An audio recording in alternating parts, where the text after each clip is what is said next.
The drill bit screamed against ancient stone as Jinha pushed deeper into the ground of Kepler 442b. Sweat ran down his face inside his helmet. He had been digging for 3 days straight, and his boss was getting angry. Jinha, what are you doing down there? Heron's voice crackled through his comm system. The mining company wants their crystals, not your rocks. Jinha wiped his helmet visor and looked at the strange wall he had found. The surface was smooth like glass but harder than diamond. Strange symbols covered it from top to bottom. They looked like nothing he had ever seen in the galactic database. Haran, you need to come down here, Jinha said into his comm. Right now. I'm busy with the quarterly reports. Forget the reports. This is bigger than crystals. 20 minutes. Later, Haran dropped down into the dig site. She was an astrohistorian, someone who studied old civilizations across the galaxy. When she saw the wall, she stopped breathing for a moment. Oh my stars, she whispered. Jinha, how deep is this structure? I don't know. My scanners can't find the bottom or the edges. It goes on for kilometers in every direction. Haran pulled out her portable scanner and ran it over the symbols. The device made confused beeping sounds. The dating system says this is at least 3,000 years old, but that's impossible. According to galactic records, this world was empty until we started mining here 50 years ago. Jinha pointed to a section of the wall where the symbols were different. Look at this part. It's like someone tried to scratch out the writing. It's like they wanted to hide it. Haran moved closer. Under the scratches, she could make out faint markings that looked like star maps. These coordinates, they point to dozens of different worlds, all in sectors that are supposed to be uninhabited, or sectors that used to be inhabited, Jinha said quietly. Over the next week, they worked in secret. Jinha dug while Haran studied. They found more walls, corridors, and rooms filled with strange technology. Everything was built to last forever, but someone had tried very hard to destroy it all. Look at this, Haran said, holding up a broken data crystal. I managed to get a few files from it. The language is unknown, but the translation software is getting some words. Jinha gathered around her portable computer. Broken text flowed across the screen. The Great Expansion continues. 17 worlds now serve the Vorthak Empire. Resistance from local species eliminated, moving toward the third sector near the yellow star. Vorthak Empire? Jinha asked. I've never heard of them. Haran ran the name through every database she had access to. Nothing. No records of any species called Vorthak anywhere in galactic history. That's strange. The Galactic Concordat keeps records of every species, even extinct ones. Haran pulled up more text from the crystal. Scouts report unusual resistance from Third Rock inhabitants. They adapt faster than our models predict, requesting additional forces. Forces destroyed. How is this possible? They evolve in real time. Our weapons make them stronger. Retreat from all positions. The demons from Sol come for us. They show no mercy. They hunt us like animals. The text became harder to read after that, but one phrase kept repeating. The Forgotten Ones, the Forgotten Ones. May the galaxy never remember their name. Jinha felt cold inside his suit. Sol. That's the old name for Earth's star system. Earth?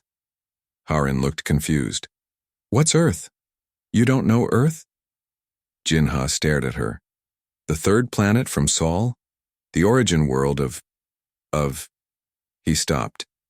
His mind felt fuzzy when he tried to remember. Jinha. There is no inhabited third planet near Sol. Sol is a dead system. Has been for centuries. Jinha felt a strange panic growing in his chest. He knew there was something important about Sol, about the third planet. But every time he tried to think about it, the memories slipped away like water. Haran continued, reading the broken text. Final transmission from Homeworld. They came from nowhere. Our fleet's destroyed in minutes. They don't just kill us. They erase us. Soon no one will remember we existed. If anyone finds this record, beware the species from the Third Rock. Never make them angry. We thought we were hunters. We were wrong. The crystal went dark.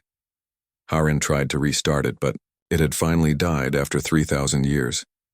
Jinha, I think we found evidence of a war that someone tried very hard to hide. But who would hide an entire war? And why? Harin was quiet for a long time. Then she said, "What if the war was so terrible that the galaxy decided to forget it happened? What if someone won so completely that they erased their enemies from existence?" Jinha looked around at the ruins. The Vorthak. Someone wiped them out so completely that even their name disappeared from galactic records. But who could do that? What species has that kind of power?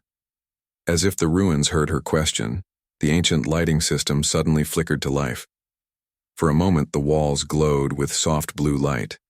In that light, they could see massive scratches in the stone walls. The scratches were made by claws or weapons, deep gouges that spelled out words in the old Vorthak language. Harin's translator slowly worked on the scratches. "Beware the humans. Beware the humans. Beware the humans." The lights went dark, again. In the silence, Jinha and Harin could hear their own heartbeats. "Humans," Jinha whispered. "What are humans?" Harin felt that same strange confusion that Jinha had felt earlier. The word sounded familiar, but when she tried to remember, there was nothing there. "I don't know," she said, "but I think we need to find out." Far above them, on the surface of Kepler 442b, the mining equipment registered a strange energy reading from deep space. Something was moving in the darkness between stars. Something that had been sleeping for 300 years. Something that had just received a message from an old ruin on a forgotten world. A message that said 2 archaeologists had found the Vorthak ruins. In the cold vacuum of space, ancient systems began to wake up. Messages traveled through the void, faster than light, reaching a ship that had been drifting in the emptiness for centuries.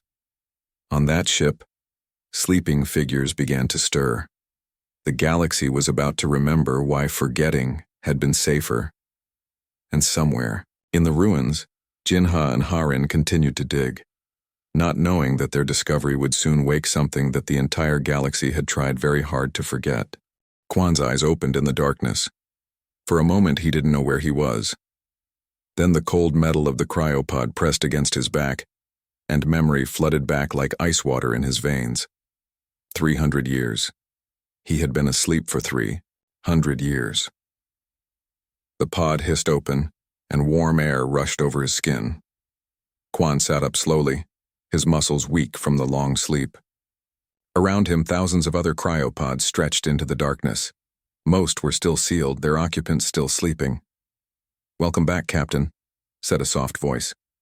Quan turned to see Arya, the ship's artificial intelligence, projecting her blue hologram beside his pod. She looked exactly the same as the day he had gone to sleep. That was 3 centuries ago.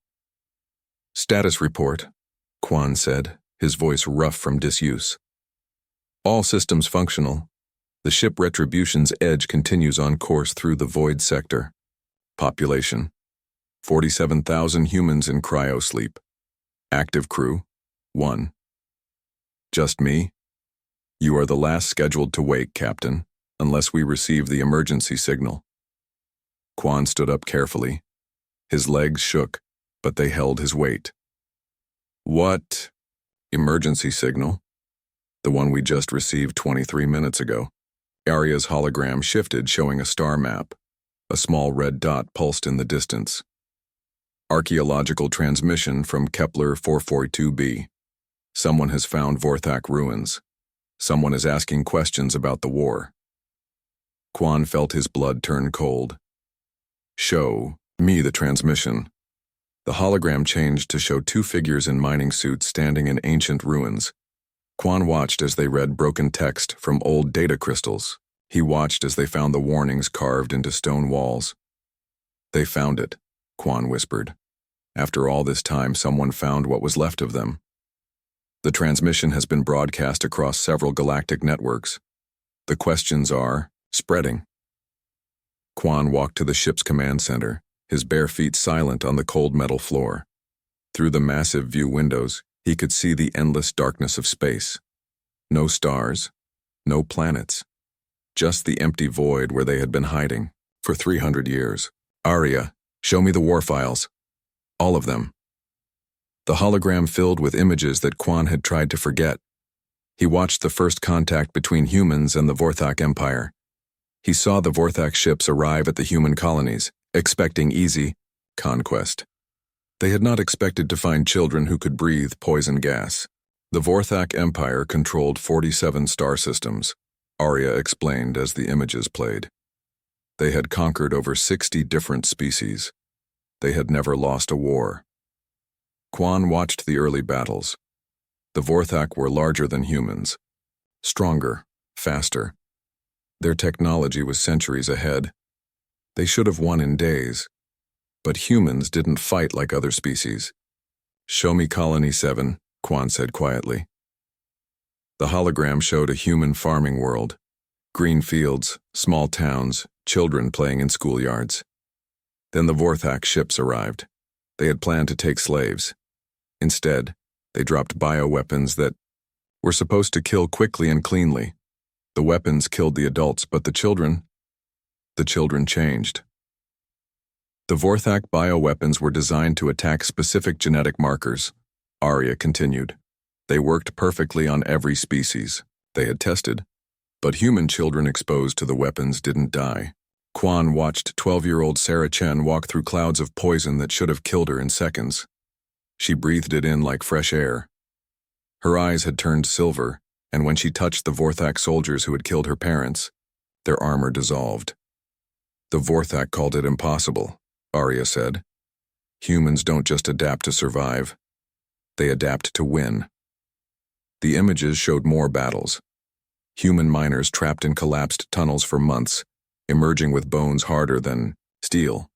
Human pilots exposed to radiation that killed other species, developing the ability to see through solid matter.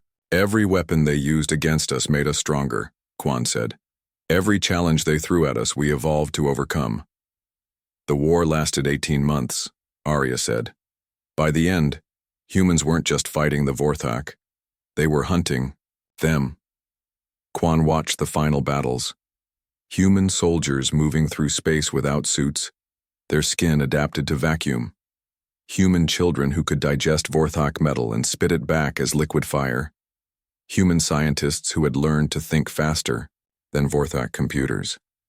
The galaxy begged us to stop, Quan said. The Galactic Concordat offered us anything we wanted if we would show mercy to the surviving Vorthak populations. And what did we tell them? Arya's voice became very quiet. They touched our children. The hologram showed the last Vorthak stronghold, a massive space station in the center of their home system. It should have been impossible to attack. It was protected by shields that could stop suns, but humans had learned to do impossible things. 12-year-old Jake Morrison walked through their shields like they were water, Arya said. He was alone. One human child against their entire remaining fleet. Quan watched the 12-year-old boy tear apart ships with his bare hands. The boy's parents had died in the first attack on Colony 7. He had been breathing poison gas for 18 months. It had changed him into something that the Vorthak couldn't understand or fight. When it was over, every Vorthak was dead, Arya said. Not just the soldiers, all of them. Every man, woman, and child. Every last member of their species. And then we realized what we had become, Quan said softly. The hologram showed human leaders meeting with the Galactic Concordat. Quan could see the fear in the aliens' eyes as they looked at the human delegation. These weren't just the representatives of another species. These were the people who had committed perfect genocide in 18 months. The galaxy was terrified of us, Arya said. They offered us anything we wanted, control of half the galaxy, tribute from every world. They would have made us their rulers. But we saw what we had become, Quan said. We saw that we had turned into something that could erase an entire species because they made us angry. So humanity chose exile. We chose to leave before. We did it again. Quan watched the final images of the human evacuation. Millions of people boarding generation ships, heading for the empty spaces between stars. They took with them all records of the war, all evidence of what they had done. The Galactic Concordat agreed to erase all records of the Vorthak Empire, Arya said, and all records of what humanity had done to them. They thought that if no one remembered the war, it would be like it never happened. But we remembered. Quan turned away from the hologram. And now someone else is remembering too. He walked to the communication console and pressed a sequence of buttons he had hoped never to use. Throughout the ship, emergency lights began to flash. In the vast cryo bay, thousands of pods began to hiss open. After 300 years of sleep, humanity was waking up. Arya, send a message to the other ships in the fleet. What should the message say, Captain? Quan looked out at the darkness that had hidden them for 3 centuries. Somewhere in the distant light of normal space, 2 archaeologists were asking dangerous questions about a war the galaxy had tried to forget. Tell them it's time to come home, Quan said. The galaxy is remembering us, and that means we need to remind them why forgetting was safer. In the cryo bay, 47,000 humans began to wake up. They had been sleeping for 300 years, but they still remembered. The last thing the Vorthak had said before they died, we should never have touched their children. Rex opened his eyes to the sound of thousands of cryopods hissing open around him. The ship's emergency lights bathed everything in red, making the awakening look like something from a nightmare. He sat up slowly, his muscles screaming from 3 centuries of sleep. Around him, humans were waking up everywhere. Men, women, children who had been 12 years old when they went to sleep and would still be 12 when they woke up. The cryopods had kept them exactly as they were. Rex, report to the command center. Quan's voice echoed through the ship's speakers. Rex pulled himself out of his pod and walked through corridors filled with confused, awakening people. Many of them looked at their hands in wonder, remembering abilities they had gained during the war, abilities that should have been impossible. In the command center, Quan stood before a massive holographic display showing star charts. Rex, we need to coordinate the awakening. 47,000 people all at once. How long do we have? Rex asked. The archaeological discovery happened 6 days ago. The information is spreading across the galaxy's information networks. Soon everyone will be asking questions about the Vorthak. Rex studied the star charts. And when they can't find answers, they'll start digging deeper. They'll find the sealed records, the hidden files, and then they'll remember what we did. Arya's hologram appeared beside them. Captain, we're receiving reports from the other ships in the fleet. The Vengeance Born, the Never Again, the Children's Tears. All 47 generation ships are beginning the awakening process. 2 million humans, Rex said quietly. All of them still carrying the changes from the war. Quan nodded. Rex, I need you to review the war records with the command staff. They need to remember exactly what we're capable of before we make contact with the galaxy again. Rex gathered the senior staff in the ship's main briefing room. As they took their seats, he could see the confusion in their eyes.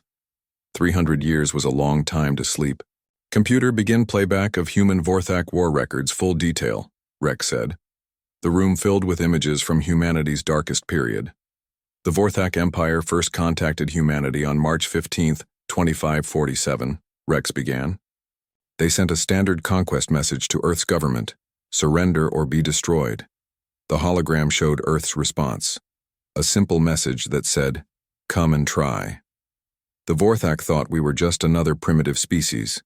They had conquered 60 other races. They expected this to be easy. Rex showed them the first battle. Vorthak ships attacking the human colony on Kepler 186F. The colonists were farmers and miners. They had no military, no weapons, no defenses. But when the Vorthak dropped their bioweapons, something impossible happened. The weapons were designed to kill by attacking specific genetic sequences, Rex explained. They had worked on every other species. But humans. He showed them 8-year-old Minji Park walking through clouds of poison gas, completely unharmed. Her parents were dead around her, but the gas made her stronger. We don't just survive, Rex said. We adapt. And we adapt fast. The images showed the war's progression. Human children developing immunities to alien diseases overnight. Human workers growing stronger under increased gravity. Human pilots learning to see through solid matter when blinded by energy weapons. The fourth act kept escalating, Rex continued. Every time they used a new weapon, we evolved a defense, then we turned that defense into an attack. He showed them the Battle of New Sol. Human colonists had been exposed to Vorthak acid weapons for weeks. Instead of dying, they learned to produce the same acid in their own bodies. 12-year-old Jin Sung Kim could melt through Vorthak battle armor by touching it, Rex said. His sister so young could spit acid that ate through their ship hulls. The room was silent as they watched children who looked like normal kids tear apart advanced alien technology with their bare hands. But the real change came when they attacked the nursery worlds, Rex said. The hologram showed peaceful planets where human families raised their children, green worlds with schools and playgrounds and laughing kids. The Vorthak turned them into graveyards.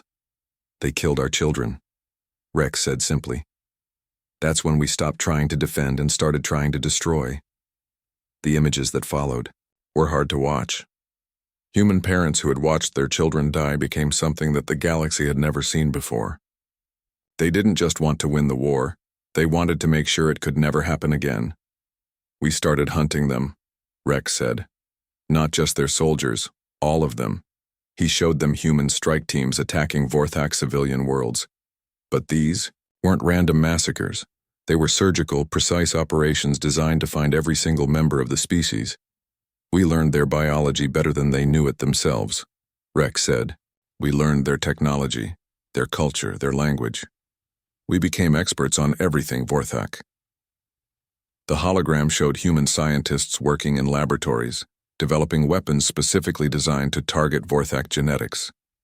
Human linguists, breaking Vorthak codes faster than their own computers could create them. And then we became better at being Vorthak than they were. Rex showed them the final phase of the war, humans infiltrating Vorthak society, pretending to be allies while secretly mapping every world, every station, every hiding place.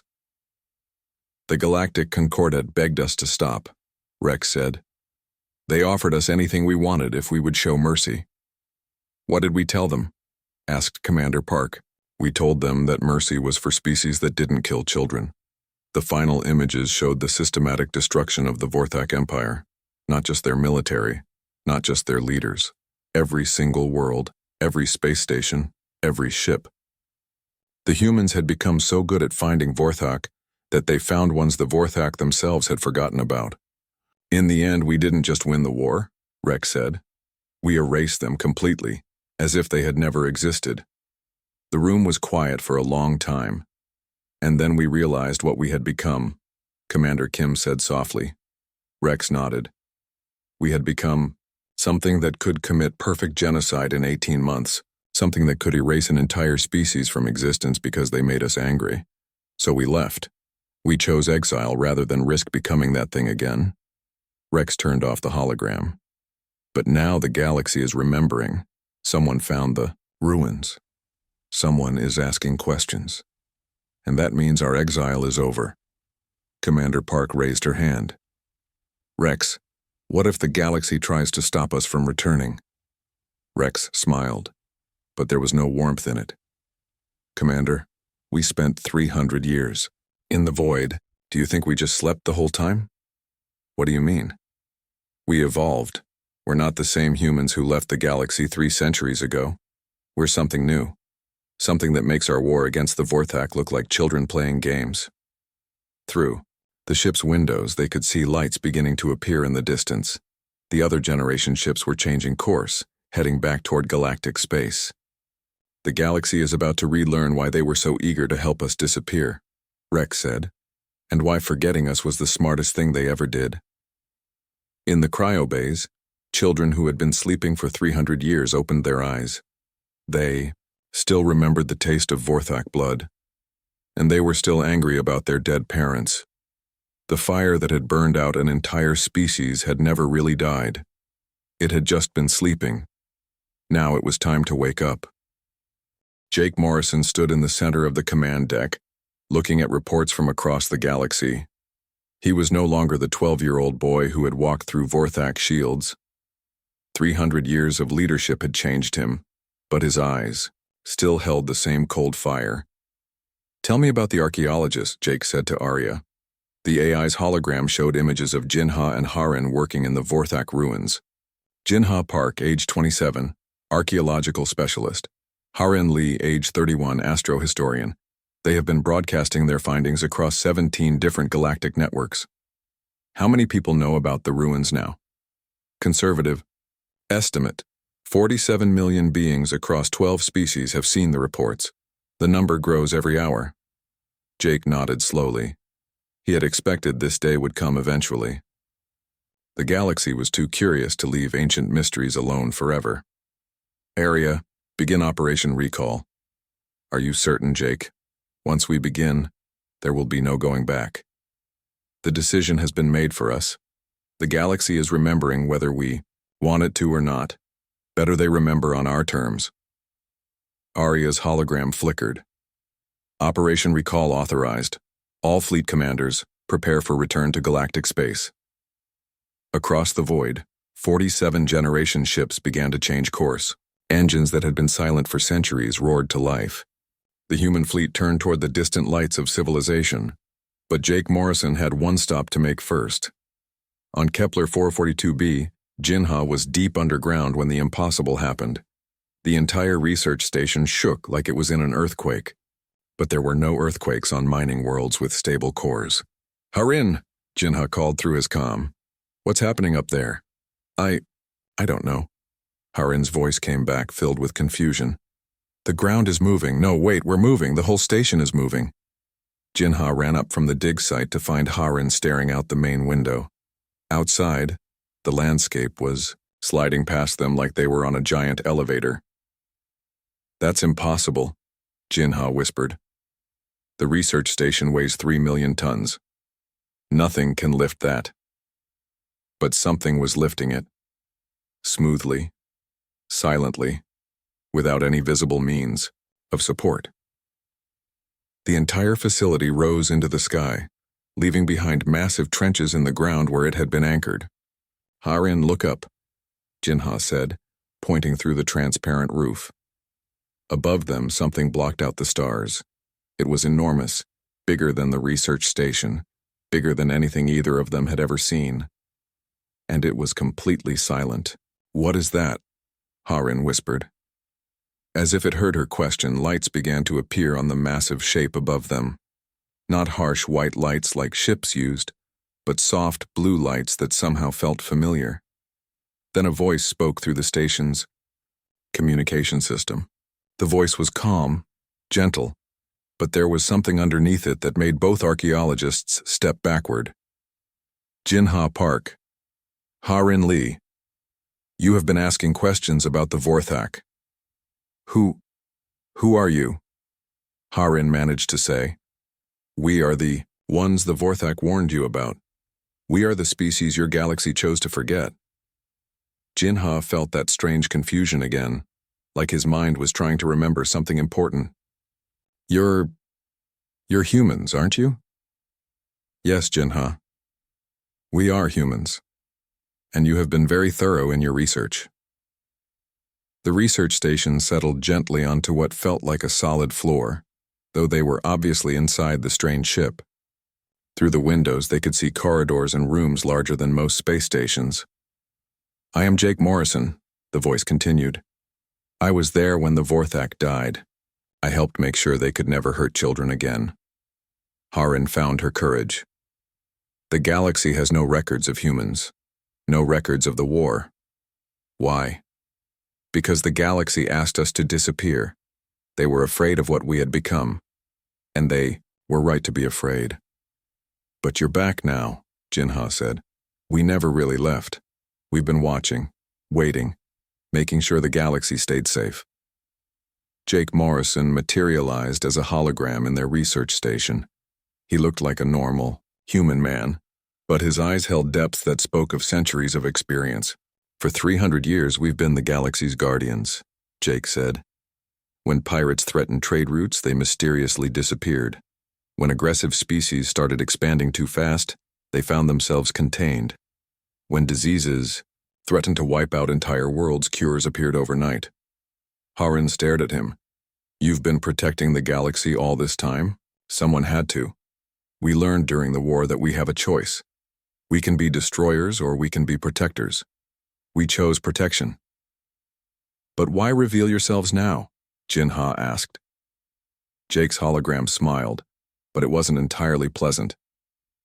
Because someone else is starting to ask the same questions the Vorthak asked. Someone else is looking at peaceful species and thinking they would make good slaves. The hologram changed to show star maps with red indicators moving across them. The Krillian Dominion. They've been expanding quietly for 50 years, testing defenses, studying weaknesses. I've never heard of them, Harin said.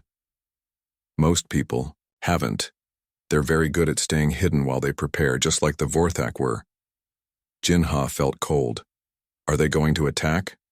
They already have. 3 days ago, they hit a human colony world on the edge of the outer rim. They thought it was abandoned. Jake's expression became very still. It wasn't. Harin understood immediately.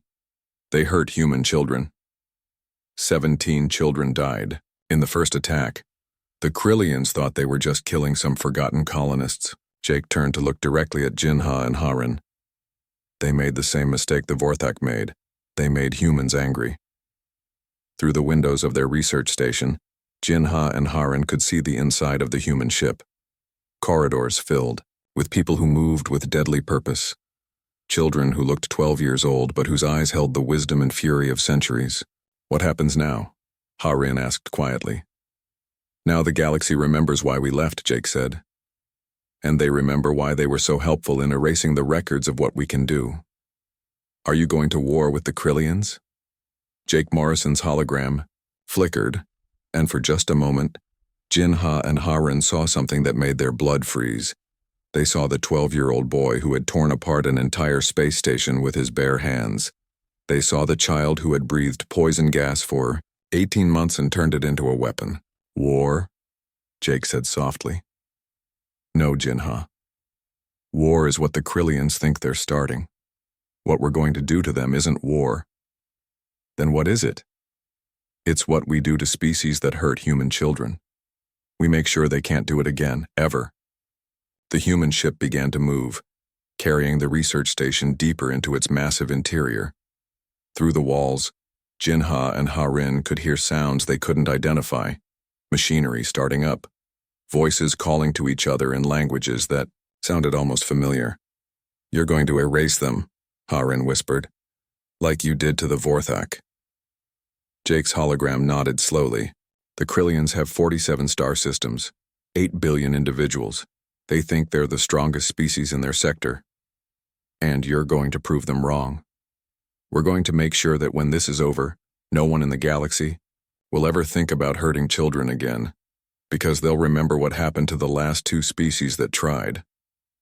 Outside the windows, more human ships began to appear. Dozens of them. Then hundreds. The entire human fleet was gathering, preparing for something the galaxy hadn't seen in 3 centuries. Jake Morrison, Jinha said. What do you want us to do? Jake's hologram smiled, and this time it was almost kind. You're historians. You're going to record what happens next. You're going to make sure the galaxy remembers this time. Remembers what? That humans are the species that protects the innocent by destroying those who prey on them. Completely. Permanently. Without mercy. The human ship turned toward the edge of known space, where the Krillian Dominion was preparing for a war they thought they could win. They were about to learn the same lesson the Vorthak had learned 300 years ago. Never make the humans angry, never hurt their children, and never assume you can hide from the species that turned genocide into an art form. The galaxy was about to be reminded why forgetting humanity had been the smartest thing they had ever done. The Galactic Concordat emergency session had been called within hours of the first reports. Representatives from over 200 species gathered in the Great Council chambers on Central Prime, all asking the same terrifying question. What are humans? Ambassador Vextar of the Altanian Republic stood at the speaking podium, his tentacles shaking as he read the reports. The research station on Kepler 442b has vanished. Not destroyed. Moved. Something lifted a 3 million-ton facility and carried it away without leaving a trace. Murmurs of fear rippled through the chamber. Furthermore, Vextar continued, our deep space monitors are detecting massive energy signatures moving through the void sector. Ships, hundreds of them, all heading toward the Krillian Dominion. The Krillian representative, General Zorth, laughed from his seat. Impossible. Our intelligence shows the void sector is empty. Has been for centuries. Your intelligence is wrong, said a new voice. Every being in the chamber turned. At the center of the floor, where no one had been standing, moments before a human appeared. He looked ordinary, medium height, brown hair, wearing simple clothes, but his presence filled the enormous chamber like a thunderclap. I am Jake Morrison, the human said calmly. Some of you may remember that name from the old sealed files. Silence filled the chamber. Then, slowly, recognition dawned on the faces of the older representatives. They remembered stories their grandparents had whispered, stories about the species that had erased another species so completely that even mentioning their name was forbidden. The humans, whispered Ambassador Cathera of the Centauri Alliance. You're the humans. We are, Jake said simply. General Zorth stood up, his massive frame towering over the other representatives. You're the ones who destroyed our outpost? The ones who killed our soldiers? Jake turned to look at the Krillian general. Your soldiers killed 17 human children. Did you think there would be no consequences? They were just colonists on a worthless world. We didn't even know they were there. That, Jake said quietly, was your mistake. The chamber's main display activated, showing images that made every representative step backward. It showed the Krillian attack on the human colony. It showed children running from explosions. It showed small bodies lying in the rubble.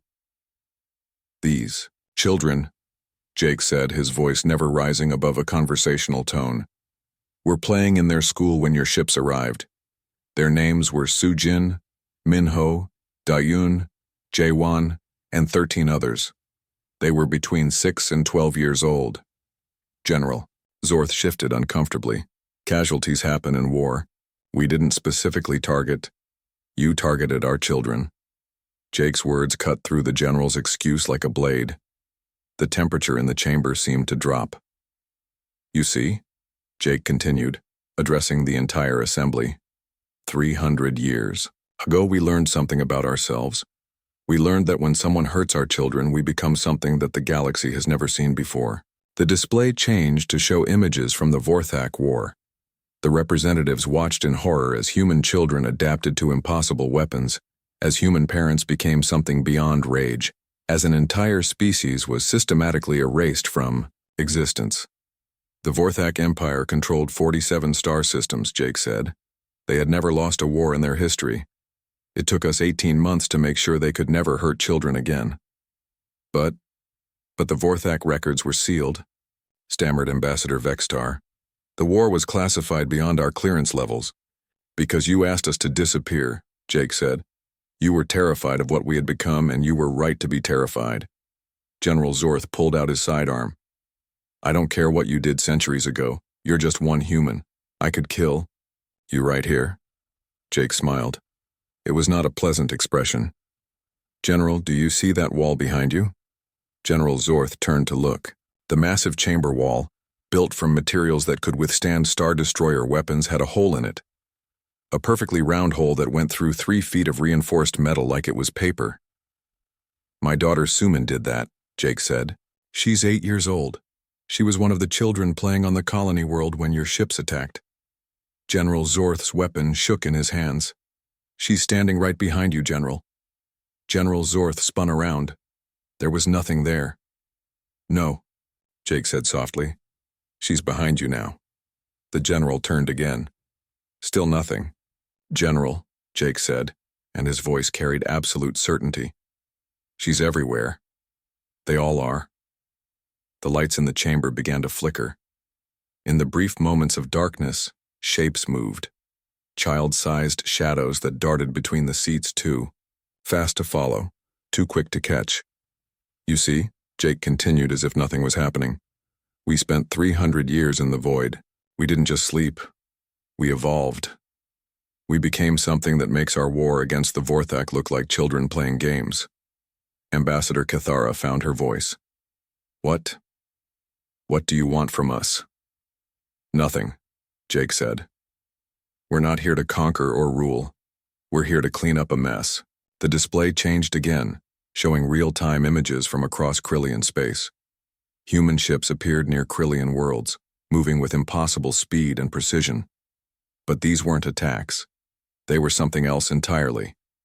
Every Krillian military base is now offline, Jake announced. Every weapons facility has been neutralized. Every ship that was involved in attacking our children has been removed. General Zorth stared at the display in disbelief. That's impossible.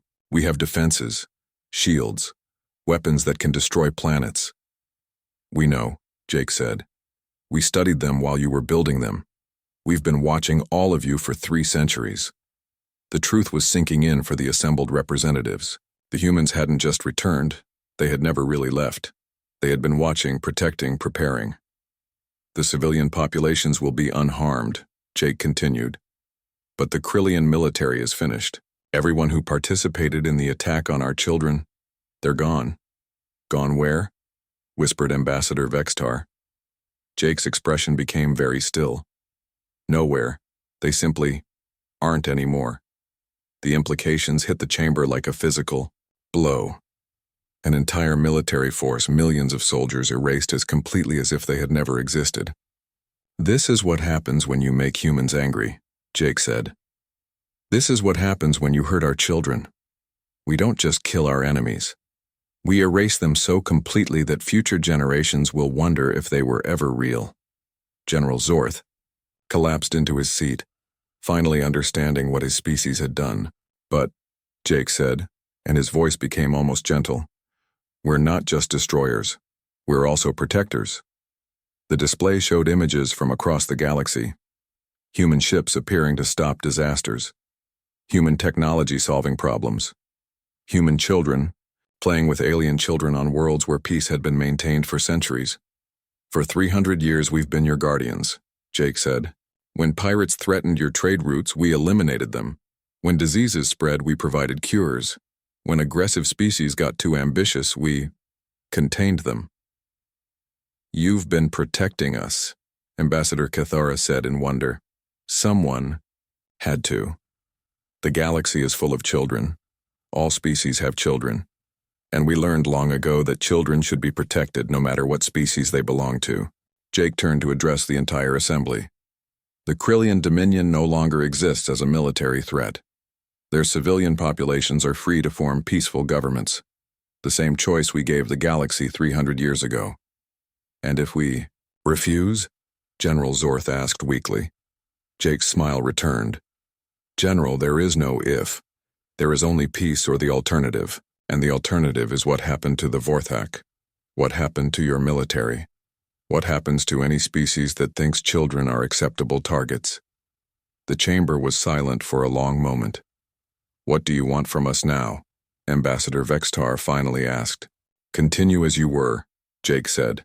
Trade, explore, build your civilizations, have families, raise your children in peace. And you? We'll be watching. Always watching. Making sure that what happened to our children never happens to anyone's children again. Jake began to fade, his holographic projection ending. Remember this day, he said as he vanished. Remember that humans are the species that protects the innocent by eliminating those who prey on them. Completely, permanently, without mercy. And remember, his voice echoed through the chamber even after he was gone, that forgetting us was the smartest thing you ever did. The assembly sat in stunned silence for hours after he left. Outside, across the galaxy, children of every species slept peacefully in their beds, protected by guardians they would never see.